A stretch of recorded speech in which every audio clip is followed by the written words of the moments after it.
Hello and welcome to the Victim Slayer podcast. My aim here is to slay the victim mentality that is being encouraged in all of us. Playing the victim robs us of our power. Instead, let's together take on as much responsibility as we can bear, and then we will find out just how strong we are. Let's go! Hello and welcome to the Victim Slayer podcast. Guys, sorry it's been so long since I have done a podcast. To be honest, I've been going through some personal struggles that I've had to dedicate my time to, so that is the reason, and I apologise. But I'm back, and I'm happy to be back in a few people's ears if you'll have me. So today's episode is actually going to be about addiction. I haven't really planned this, but it's something I feel passionate about, and so I'm just going to let it flow. Basically, what inspired this podcast was a comment on a previous podcast from a young man. So what he said is, "You're nice, but bad habits are so hard to break. I was on heroin, then quit, then back on, and now absolute feeling as shit. How do I change my life? Coming from a male 23 years old." Okay, so this episode is dedicated to this young man and anyone else struggling with addiction. And I'm going to basically, I am not a medical professional. I only have a degree in psychology and counselling, and that means nothing. So I'm not advising. I'm just going to talk about what's helped me, the things I've learned. So don't sue me, because I'm not giving you medical advice, alright? Speak to a medical professional if you want real advice. Anyway, with that being said, so what are you meant to do? So this young gentleman has been, he quit heroin, I assume, and now you're back on, so you feel shit, and I guess you feel like it's impossible to quit because you did it and then you came back on it. That's the first thing that is going to be the hardest thing for you to break, is the belief that you can't change. And it's a strong belief, and that's what keeps people in addiction, is that they believe they can't change, because if they either just can't imagine it completely and have never tried, or they have tried and they relapse, and every time they relapse, if that's once or more, they feel like, yep, I can't do this, there's no hope for me, it's whatever, all these things. It's just not true. You can actually do it, and I'm not just saying that to be nice, you can do it.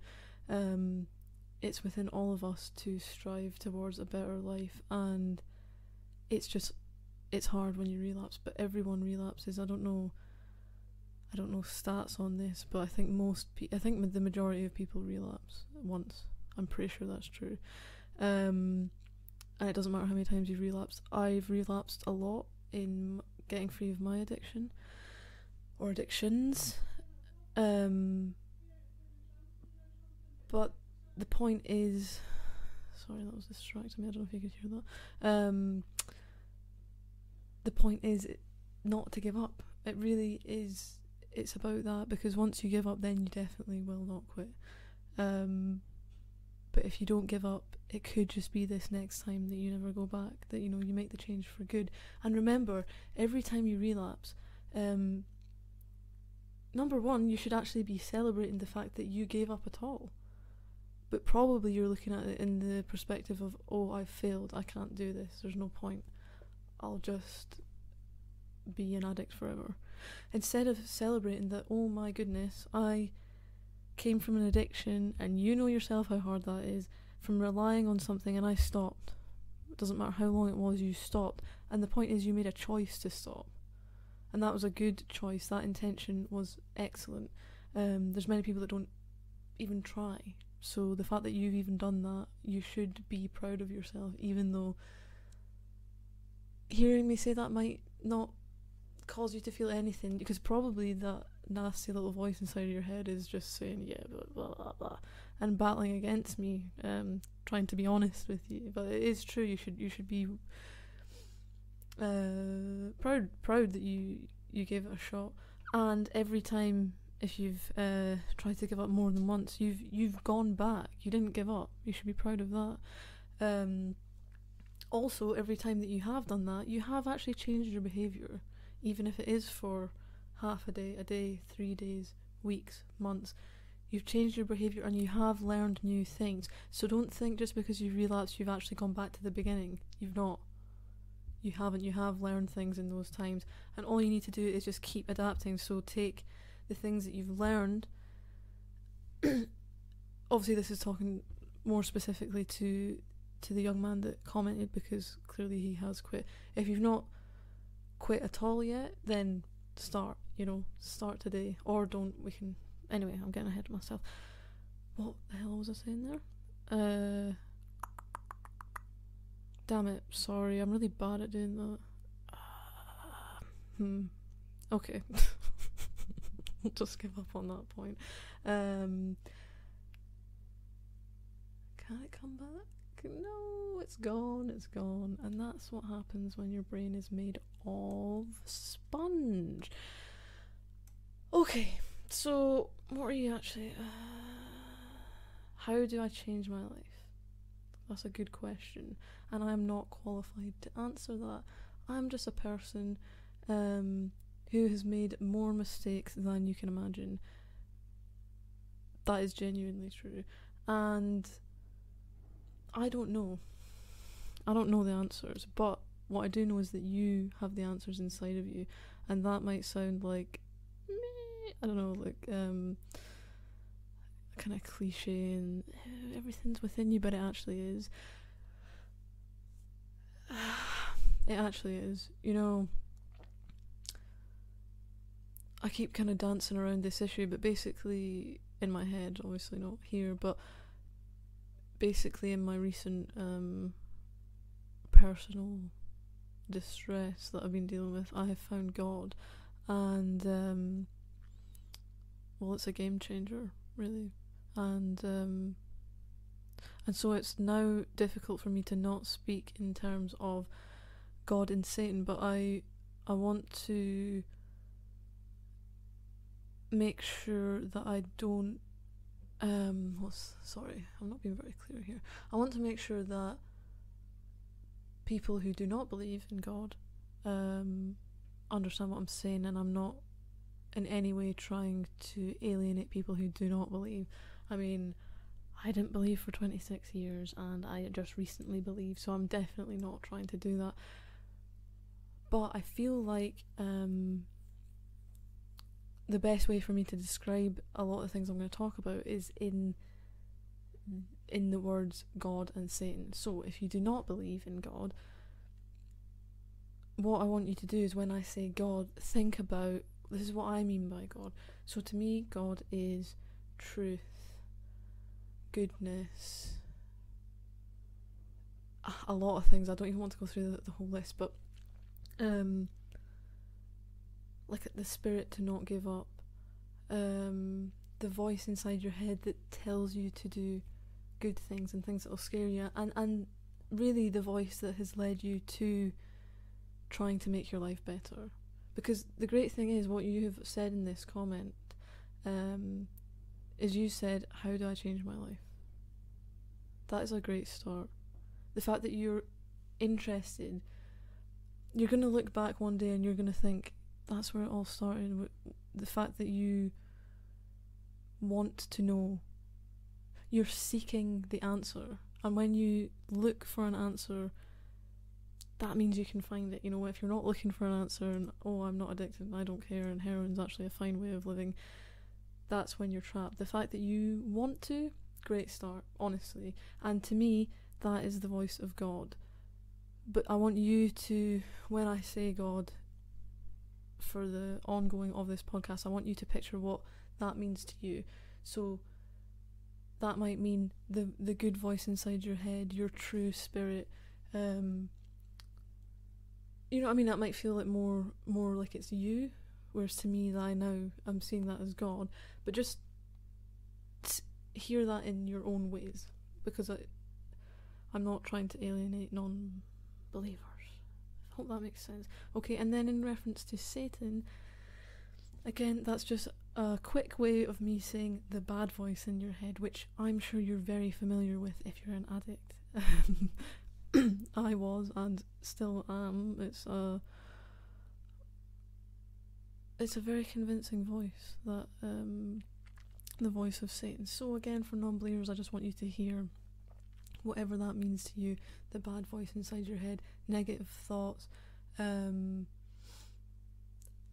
temptation, rationalization. This is what I mean by that, okay? So let's get on with those terms, and please don't go away because you don't believe in God. I don't want that to happen. Excuse me. So basically, what I feel is a really good way of going forward, or what helped me, is trying to discern the difference between those two voices. And you can do this today. Just try and be more aware of the voices in your head. And they kind of talk about this in CBT, you know, cognitive behavioural therapy, which is sort of what, at least in the UK, they're using that a lot in the National Health Service. It's kind of easy and cheap and quick. I'm not saying it's not good, but that's what we kind of use. And basically that is well, within that, this isn't the whole thing, but within that you are taught to recognise your thoughts and what your thoughts actually say. For example, if you say, this person always does this, you have to realise that that's not true, and this thing that you're focusing on, this person doesn't always do that. That was something I used to do, and noticed. So the word always, it's trying to change the way the thoughts in your head more to align with reality, because when you keep saying always, always, always, then it creates that thing that they are always doing this. Actually, no, maybe they do this quite often. Maybe when you think about it, it's not even always, but it feels like that to you because that's the story you keep telling yourself.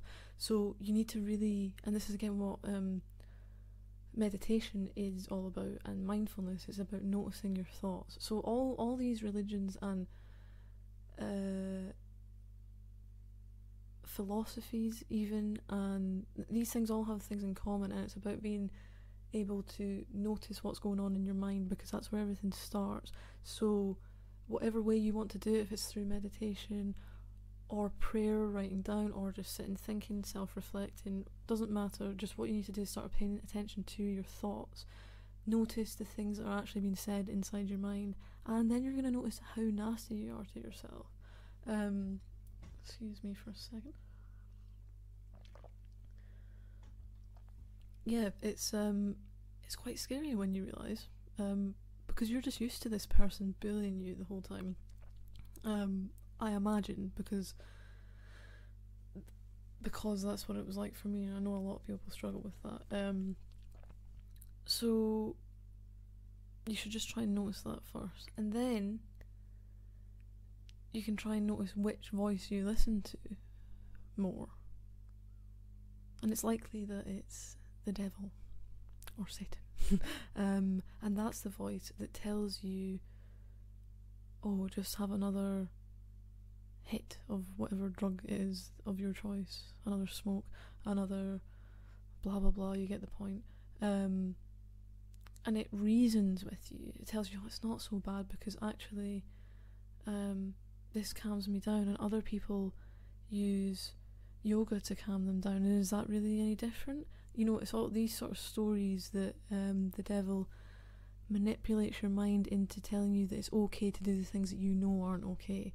So once you start recognising that voice, that's actually the biggest start, because once you recognise that voice, then you can say, ooh, stop trying to control my behaviour, because that voice is trying to control you. And then on the other side of the battle is God's voice, or your inner spirit, the goodness inside of you that doesn't want to be terrible, and that is the voice trying to tell you, no, you need to quit. That's the voice that won't leave you alone, that you want to leave alone, that you want, to leave you alone.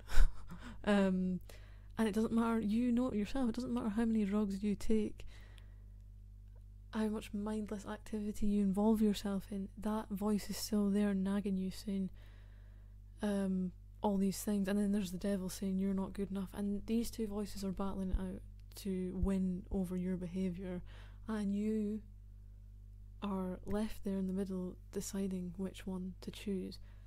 Let's choose God, let's choose the good way. And it is hard, it is so hard,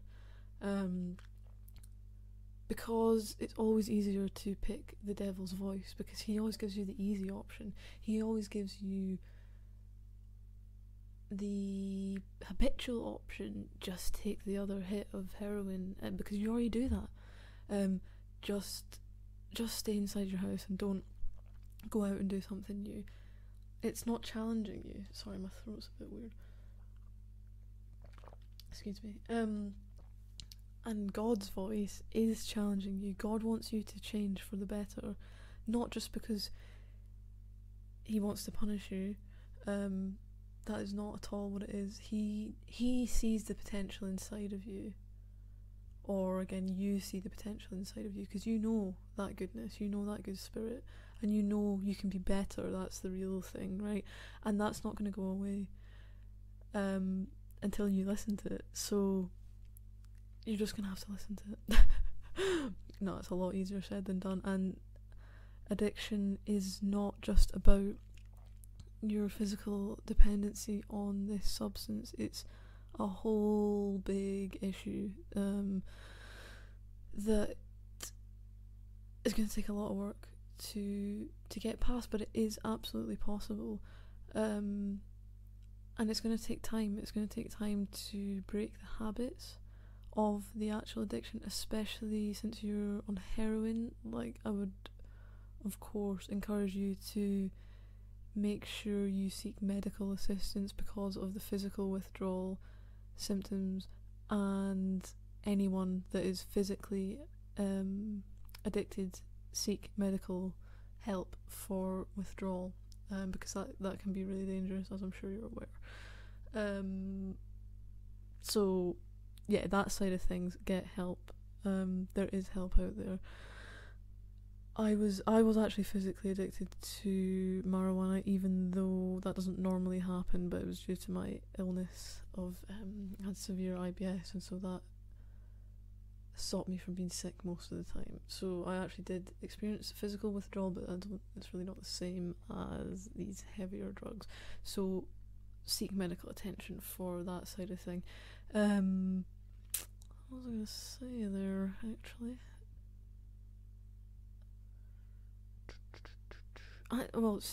Seek help from wherever you can get it, even if that's with yourself, if that's starting a diary. You know, loads of these things are helpful. Writing, speaking to people in similar situations. I am actually, off of the back of this, creating an addiction support community online. I will, once that's ready and up and running, I will let you know. But yeah, this has motivated me to do that because I'm very passionate about this, and I hope I can help because I've been there in some form. It'll be different, but it's the same underlying issues of not feeling good enough, I suppose, and not having the skills to cope with life's hardships. That's really something that I feel sad about, that isn't encouraged in schools. I know there is more of an awareness of mental health these days, but that just seems to have pushed things into a weird place.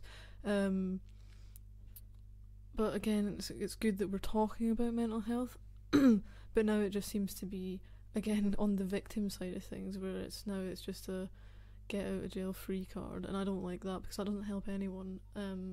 If you've listened to my other podcasts, you know this is the Victim Slayer podcast. We don't want people to be victims because it doesn't help anyone, and that doesn't matter if you are a victim or not. Everyone's a victim of something, and some people have it a lot worse than others. But it doesn't help you to remain in that place. Taking responsibility for where you are as much as you can is what you need to do, and it's freeing. And I've learnt that over the course of my life, and even up until recently, more and more responsibility and looking at things honestly. What was my role to play in everything? It's that I would love if that was encouraged, and yeah, like I think it's sad we don't encourage that in schools, but even more so. I mean, I really have I don't like schools, right? You'll find that out sooner or later, so I'm not going to go on and just that's a whole different conversation. But it would be great if we could teach children coping skills for life, because this is what I want you to know as well. When you're addicted, you either one can't remember what it was like before you started being an addict, like you can't remember what it was like without this drug or whatever,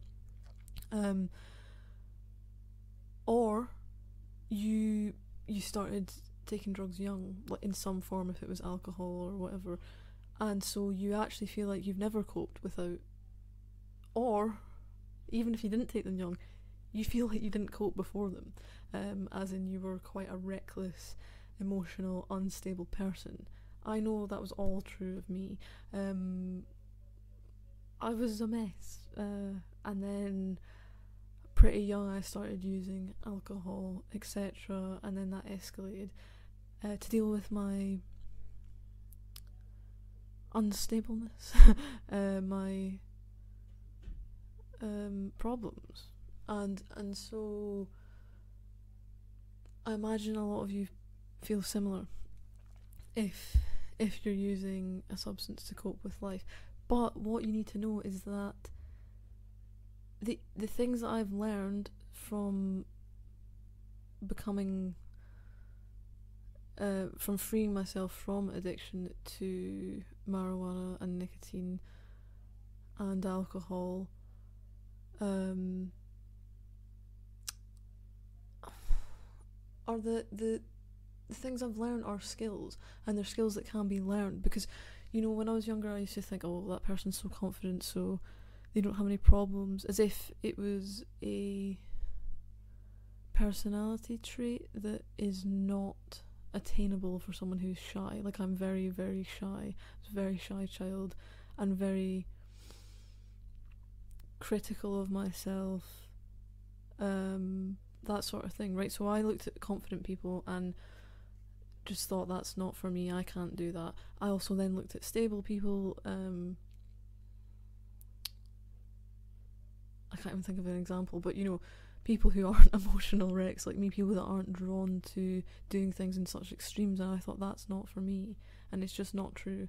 I have over the years become increasingly more stable. It is an ever-ending journey.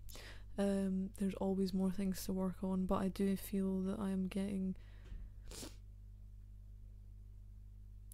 I'm getting better. Every year I've learned way more about myself, and I've learned more coping strategies, and that's what you can learn too. Even though you don't believe it, you probably think, no, but you obviously weren't as crazy as me, potentially.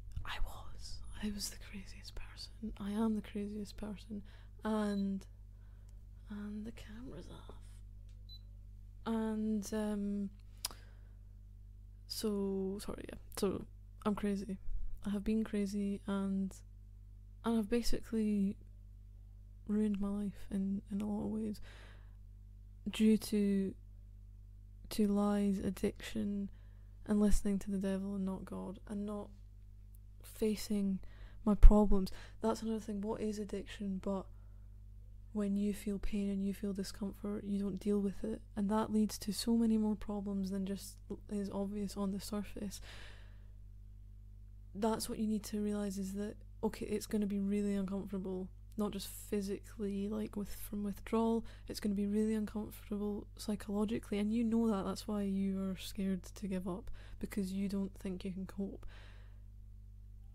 What you need to you need to try and think long term, past the weeks or month or however long it is going to be until these symptoms are not so bad.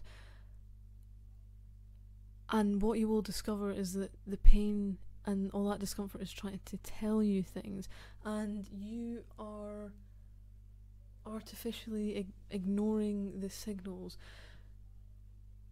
You're ignoring it, maybe telling you that you need a new job because you hate where you are, that your relationship isn't working, that you aren't working, that you have lies that you need to deal with.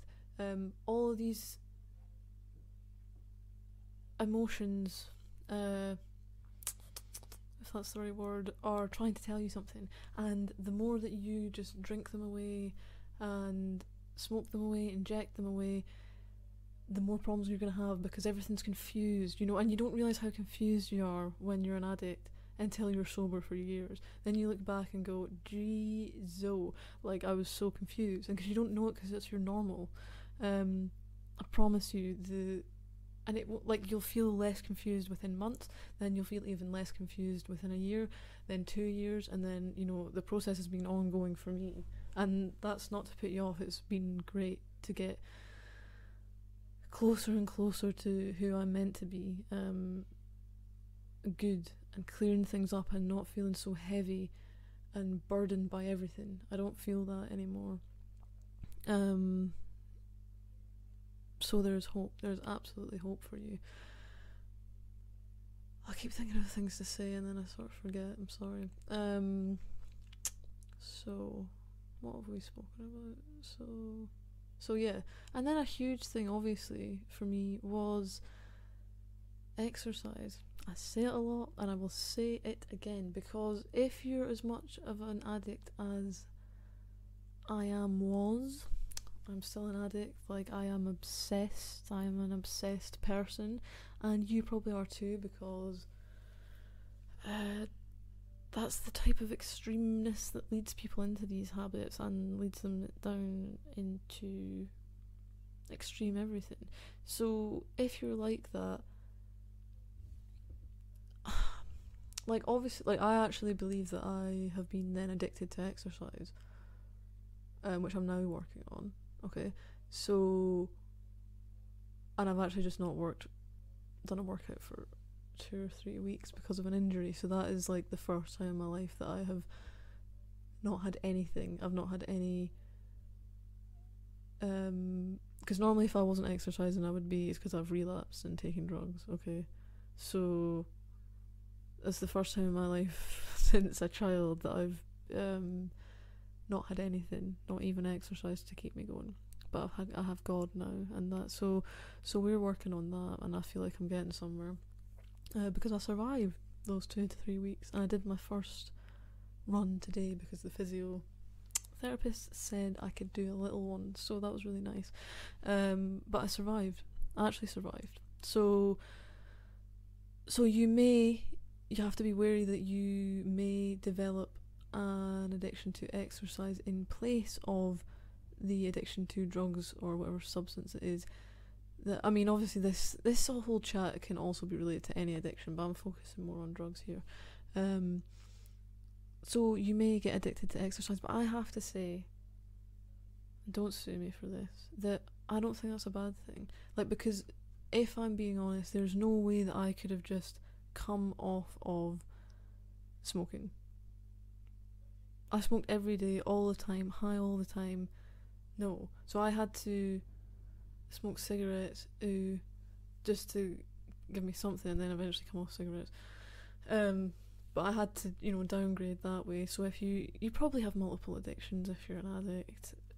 Keep smoking fags because you can't give up everything at once. Like, you might be able to. I'm not stopping you. If you want to do that, great. But if you need something, exercise is the one, because it's not only that and you might also not get addicted to it, but I think it's an easier addiction to come off of, and it's better for you than the one that you're on. So if you have to replace it for a healthier addiction, and that's your option, or don't change it at all and stay addicted to the drug that you're on, I would choose exercise. Like, that's just my opinion. I'm not advising you in any way, but I think that's better. And it not only helps, right now you've got like lots of free time. What am I going to do? Oh, normally when I eat I have drugs, or normally before I do this, your whole routine is like gone haywire because you don't have your usual habit. And that's the thing, you need to be filling your time with something new. So that's what I did. I then tried to go on to the self-improvement road of exercise. Excellent. And that's good because not only is that better, it built my belief in myself. We all know it builds confidence. The studies on that are absolutely sure it builds confidence. So, and confidence is a problem for people who are addicted because they don't feel like they can cope without their substance. So if that builds real confidence in you because you did something that was hard, that you didn't think you could do, like a run or an exercise routine, and the more that you go on with that, the more you go, holy shit, I'm actually capable of God, I thought I wasn't recording this but I am, don't worry. You realise that you're capable, and not only do you realise that you're capable, you actually get physically stronger, but not only that, you get mentally stronger. It's just wow.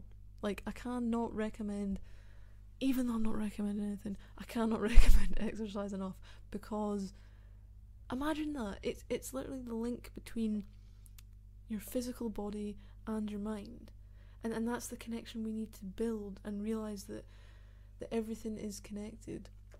And I don't even mean this in, again, if you're a non-believer in God, that's fine, but what you do need to realise is that there is a spiritual world and nature to us. We need to be spiritually fulfilled, so have purpose in our life, something that a purpose, I'll leave it at that.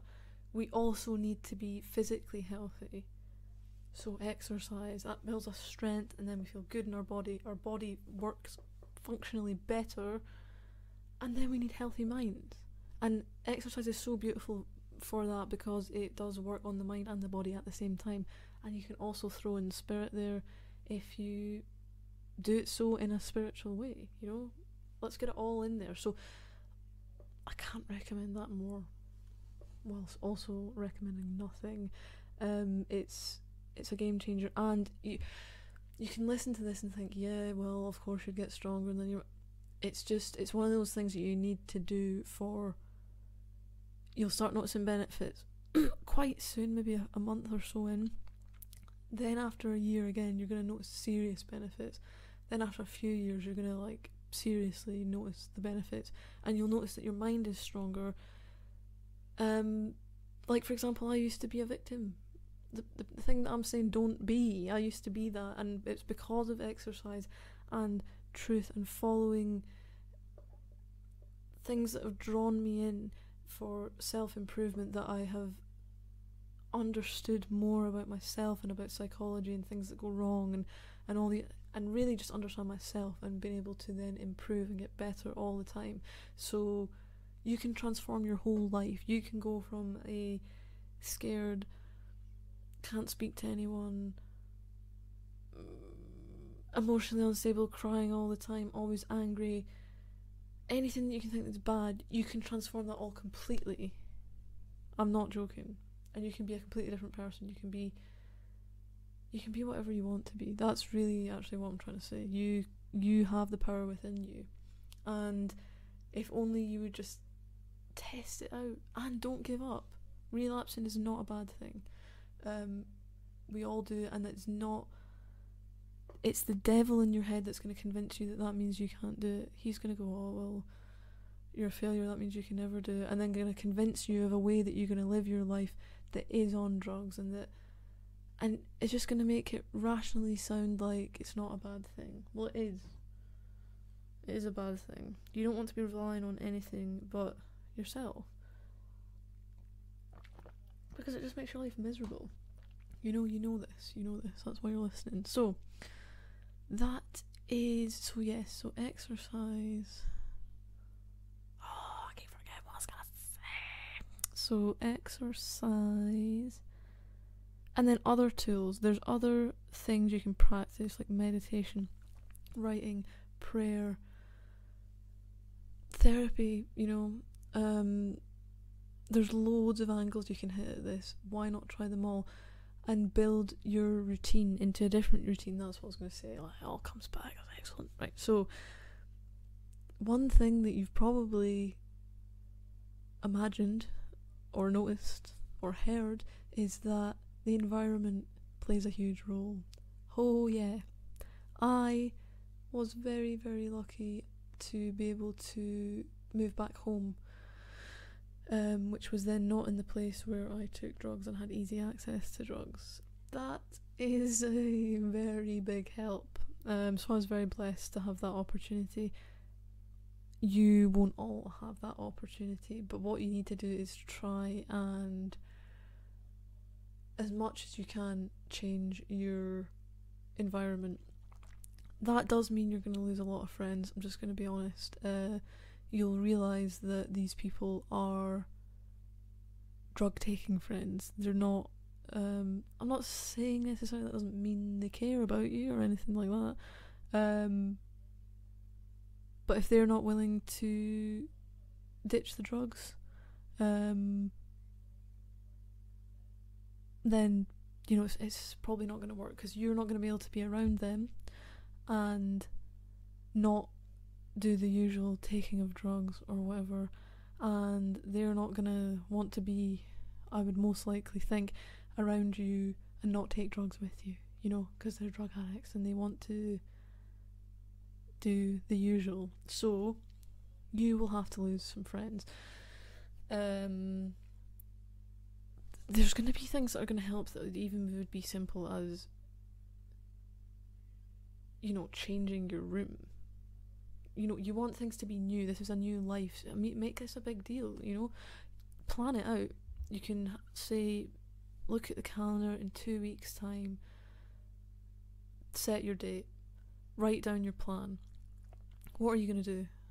I am going to stop taking heroin, blah blah blah. Why are you going to stop taking heroin? Because it's bad for my health, blah blah blah, I nearly died. I don't know, I'm just making this up. But what are your reasons, your specific reasons? Are there any excellent reasons, like you have a child? Are there people that depend on you? Have you lost your family?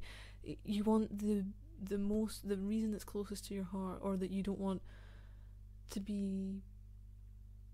You want to see your potential. You want to remember that you had dreams once that were not looking in the mirror and seeing the reflection you now see. That you, when you were a child, you believed you could be something amazing, and that's still within you. That you haven't lost that. You've gone down a sidetrack road, but you can come back onto your path. So write down exactly, try and remember what your childhood dream was. What goal do you have? Make this as detailed as you can, so that you can feel really motivated to do this, because you're going to need everything that you have to get through this. Picture that future, write it down, speak about it, make a video for yourself. You don't have to show anyone, this is all for you. It's just to make this as real as possible, and to drown out the devil's voice as much as you can, and build up that this is going to happen this time. Believe that it's going to happen this time. Don't plan your backup plan about your relapse, blah blah.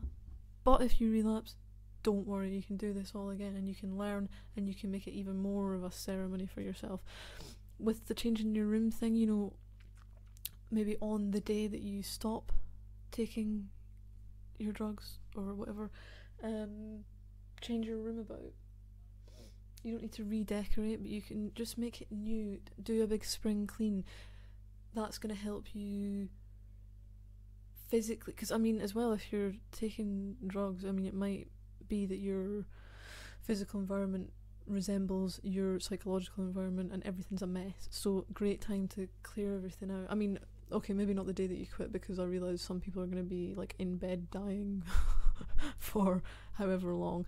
As soon as you can if that's not the case, or as soon as you can muster enough health to do something like that, do that. And then plan new activities. This is your new life. It's not anything to do with your old life where you sat and watched TV and took drugs, or went out with your friends and took drugs. This is a new life. Start reading books. Get a book that you wanted. Go to the library. This doesn't need to cost you. Self-help books. Plan out your day. Start cooking. Start exercise. You have to start exercise. That one I am absolutely not budging on. But everything else is your kind of choice. Do you like art? If you've given up art because you don't do anything, I don't really like it, that's what. Start drawing. Start painting. Start your new life. And I guess that's the way to do it. There's lots of advice online, and if you are interested, I suppose what I'll do is, my addiction group is not ready yet, but I'm getting there. I'll tell you quickly about it actually. So what I'm going to do is, on Discord I'm going to have an online community. You can join that for a monthly fee of £9.50, and what we're going to do on there is we're going to do a weekly workout which is live. We're also you'll have another workout for the week which isn't live. You'll just have the video and you'll get one of them weekly. There also will be a weekly addiction discussion. That's for members only, so we can all come together and discuss our tips, what's gone wrong for us, what's gone right, and we can all get together and build the community that way.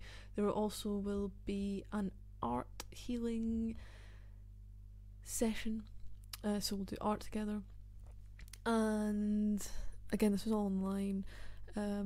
And then there's going to be, this is not included in the cost, this will just be in there, a hope news that I'm looking to set up. So that's just what I'll do is every week I'll find a story of hope, because we really do live in a time where the news is, I don't watch the news, thank goodness, but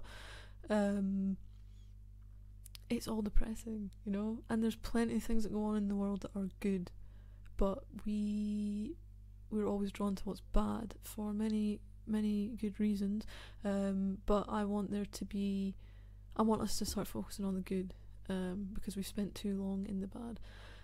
So there'll be a hope news every week, so we can come in with that story. And I also would like you, if you're part of the community, to add your own things that are good, and we're going to build up a kind of uplifting spirit in the community that way. Is that everything? I think, and then I'm going to add other things that will not be weekly, and so they will not be included in the price, but I will add freebies like relaxation exercises, stuff like that, just whenever I have time, and so that'll be the community, and you can all speak on there to each other. I want everyone to uplift each other and support each other on there, and that's what the community is going to be about. So that'll be on Discord, so that is coming soon. There's also will be one-to-one support provided by me, so you can purchase that separately if you want individual support through your giving up of the addiction. So this community is called Overcome, because together we can overcome this. So I'm really excited about that. I hope you are too, and I'm also will be giving away 5 hours free of the one-to-one support for the first 10 members, so that's exciting. So that's soon that will be ready to go, and I will let you guys know. That's what I was going to say. What I'll do is, in the about section of this video, actually no.